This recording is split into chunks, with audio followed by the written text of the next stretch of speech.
que na somatória dos 180 minutos foi um Atlético um pouco melhor, porque a estratégia do Atlético funcionou melhor. Se fizesse mais sentido a que inversão. 1-0 tivesse sido hoje do que aqui em São Paulo. Eu acho que o cartão vermelho seria muito bem mostrado no jogo. O Atlético foi melhor, porque a única chance construída, para mim, foi uma só, claríssima. O Paulinho tem duas, uma boa chance. Rafael pega a segunda chance do Paulinho, para mim foi uma defesaça do goleiro do São Paulo. O Galo venceu o jogo do Morumbi quando teve uma postura diferente daquela que ele habitualmente adota nos seus jogos. Foi um time muito reativo, entendendo a dificuldade do jogo. Hoje alternou estratégias do primeiro para o segundo tempo. Ao longo do decorrer desses tempos também mudou a sua forma de jogar. Mas foi melhor hoje no jogo, embora hoje não tenha vencido. Pois é. Seria mais justo o Galo ter vencido hoje e não ter vencido o jogo do que no Morumbi. Da ida no Morumbi. Mas o que aconteceu foi que ele hoje sai com empate e até o último instante. O Caleri está reclamando uma barbaridade no último lance de ter sofrido uma cotovelada ali numa bola aérea, né? Saiu xingando, reclamando com a arbitragem e tal. Mas até o último instante o São Paulo teve a possibilidade de, embora no final, já no desespero, sem muita organização, mas teve a possibilidade de buscar o gol de empate que levaria a decisão para os pênaltis. Acho que no jogo de hoje dá para dizer que, embora tenha sido melhor, não venceu o Galo, que se classificou ainda assim pela vitória no jogo de ida. O primeiro tempo é que ele teve, no início, um domínio aparente do jogo, até que o São Paulo encaixou a marcação. Sim. Depois o São Paulo conseguiu reequilibrar as ações. E aí no segundo tempo, sim. Ele começa um pouco mais atrás, ele é Atlético, mas nas estocadas que dava no ataque era sempre mais perigoso do que o São Paulo, quando o São Paulo chegava ao seu ataque. Acho que está em boas mãos no somatório dos dois tempos, dos dois jogos, dos 180 minutos. Sim. Mas destacando que foi um duelo muito parelho, como a gente imaginava que seria. Sim, sim. Talvez o confronto a gente tinha mais dificuldade de cravar, né? Quem poderia passar ali um favoritismo, né?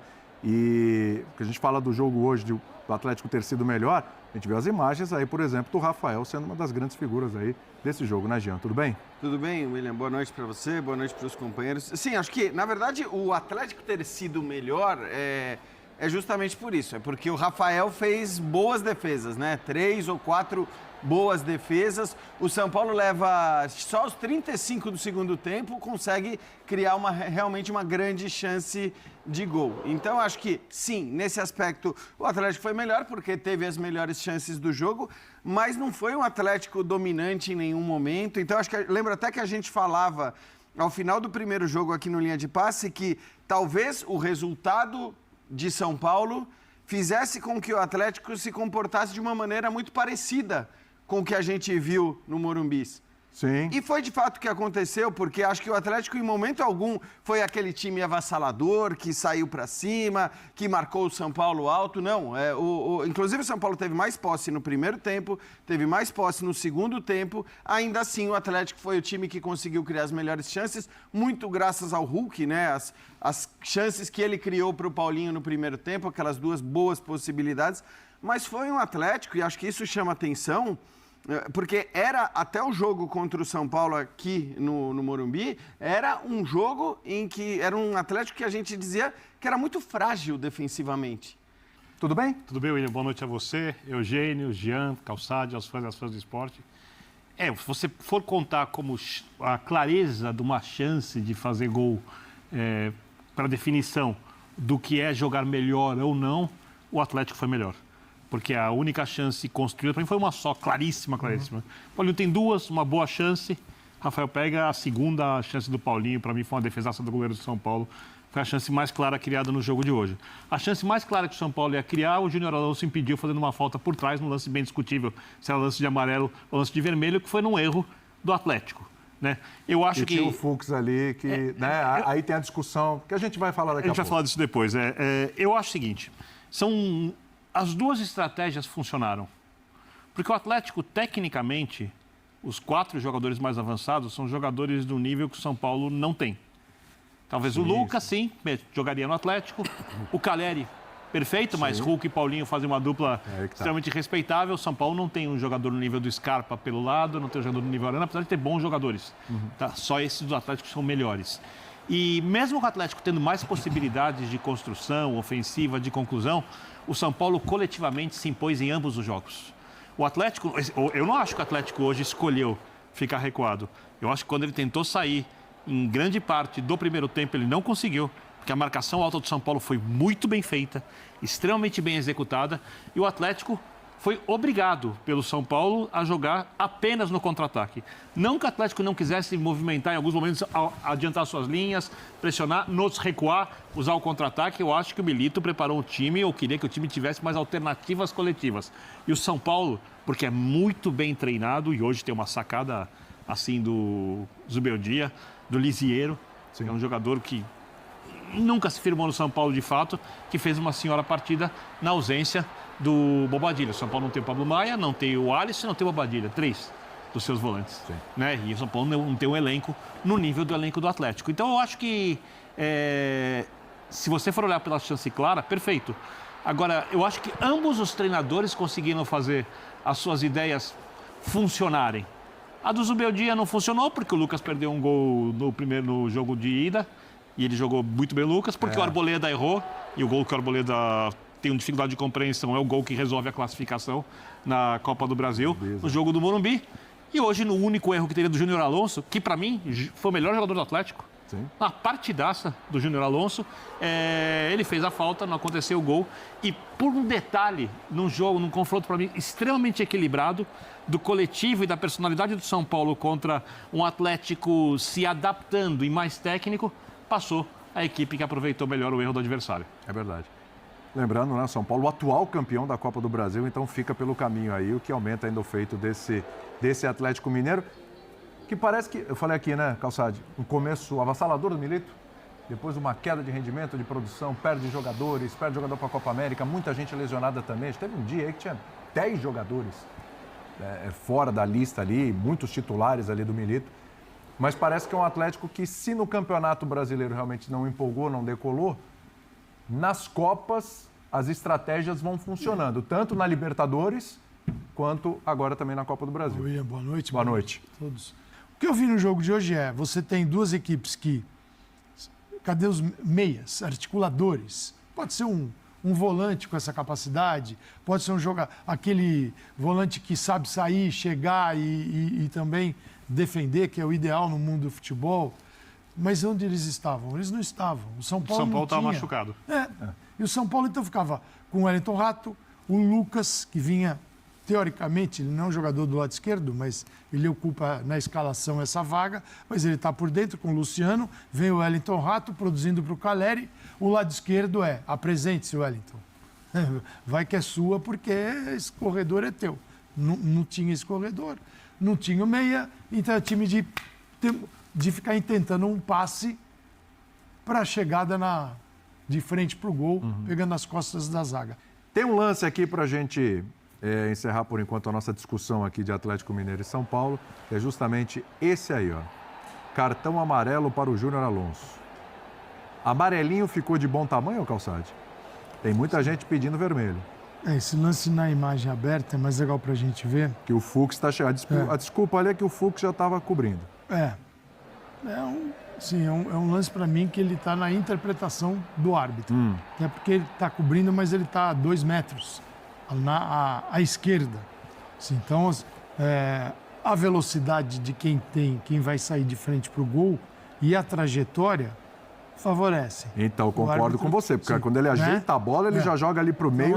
Aí o árbitro... Olha lá, ó. Sim. Aí, ó. O que eu achei correto foi a não intervenção do VAR. É o seguinte, o árbitro...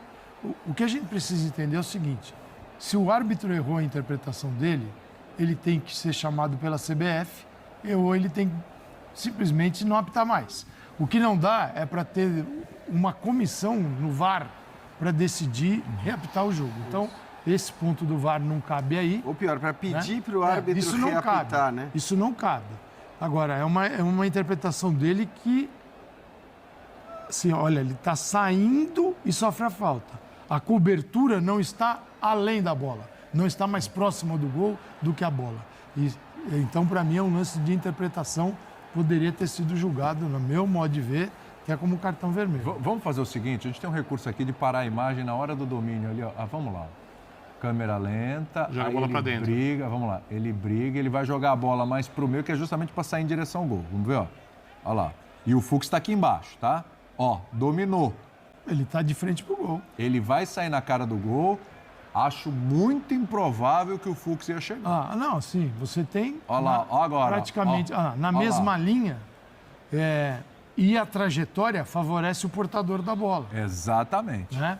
Então, aqui, gente, não tem essa história de último homem, isso não existe. Não tem. Isso é uma lenda urbana que tomou conta da arbitragem. A questão é se ele tinha uma oportunidade clara de gol ou não. Pra mim, e eu entendo que tinha. O que a arbitragem leva em consideração são os chamados 4Ds. É verdade. Distância, direção, defensores, domínio. Isso. Para configurar o doxo, como eles gostam de chamar. E a arbitragem não leva em consideração o seguinte, quem está dominando a bola é um jogador lento ou é um velocista? Isso é verdade. Você entendeu? Isso é verdade. Porque é o seguinte, geralmente tem velocidade. Então é o seguinte, um velocista pega esses Ds todos... Opa! Calma aí, meia-noite e meia. Meia-noite e meia, calçar meia-noite e meia pode, viu? Isso é a mente suja de vocês. E deixa de lado, eu queria dizer, deixa de lado e vai na direção do gol, levando toda a defesa e chegando em vantagem. Porque é o seguinte, você julga tudo isso, e corretamente, né, Eugênio? Mas e aí? A velocidade do cara que está de frente pro gol, né? A distância... Para mim, ela é uma distância para chegar na área aí. Você está entre o meio de campo e a grande área. Então, analisando a partir do que é o que os árbitros analisam, que é justamente são esses 4 parâmetros. Então vamos lá. Direção. Com o toque na bola, ele tinha. Frontal. Antes do toque não tinha, mas com o toque ele tinha. Passa a ter. Domínio ele tinha. Já tinha. Iria ter se não tivesse sofrido a falta. Ele tinha na jogada que ele toca na bola. A partir do momento que ele já dá direção, ele já tem um domínio ali. Defensores, na hora que ele toca na bola, não tem ninguém na frente dele. Exatamente. E o Fux está aqui... O Fux vem depois que ele já cai. Aqui e outro aqui. Depois que ele já cai. E? Distância, direção, defensores e domínio. Tava tudo configurado ali. Pensando se faltava algum D. O D. Tava tudo ali configurado. Para cartão vermelho. Né? Se são esses os 4 pontos que norteiam a decisão da chamada possibilidade real de gol, né? Eles estão ali. Ele tinha direção, ele tinha domínio, não havia defensores e a distância era perfeitamente percorrível para um jogador de velocidade como ele. Sim. Né? Ou seja, vermelho. Para mim, dentro desse parâmetro, que é o que a arbitragem utiliza, que o árbitro deveria ter usado, seria cartão vermelho. Não tinha nem metade do primeiro tempo no lance do jogo. Nossa, isso ia mudar todo o sentido da partida. Vamos imaginar que sabe quando o jogador se machuca e ele fica em campo, você não pode alterar mais, porque já foram feitas 5 alterações, aí você pega o machucado e deixa ele lá na frente. Se fosse jogador contundido, você entendeu que você tem que analisar e falar, esse cara não vai dominar a bola, mas ele não vai sair, ele não vai arrancar, ele não tem velocidade, ele está machucado. Sim. Quer dizer, tem um contexto no jogo que o árbitro tem que analisar. Nesse caso, um atacante saindo de frente, que é a natureza do trabalho dele, correr na direção eu só acho importante, porque senão a gente... Tem que ir pro break. Porque senão a gente entra sempre naquele negócio que a gente falou ontem. Eu estou muito de acordo com o Calçade.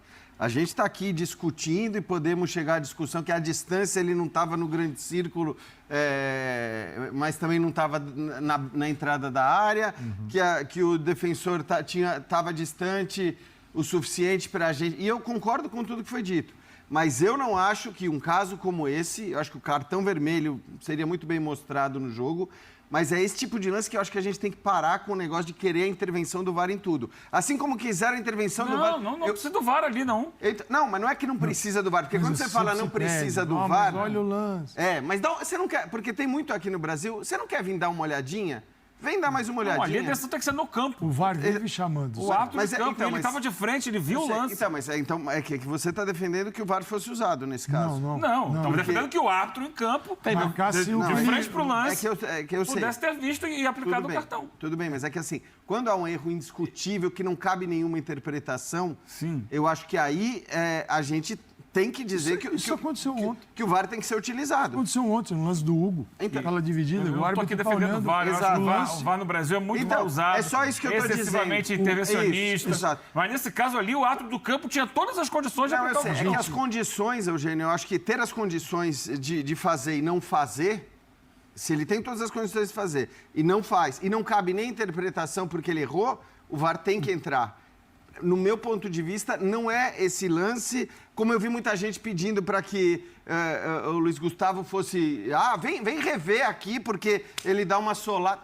Não cabe, absolutamente não cabe. Até porque naquele caso, acho que o amarelo foi bem mostrado. Então, assim, só porque senão, assim, eu tenho muito essa coisa de querer defender que o VAR participe menos do jogo no Não, mas Brasil. o VAR tem que participar dentro daquilo para o qual ele foi criado, não para aquilo que ele não foi criado, que é como a gente usa.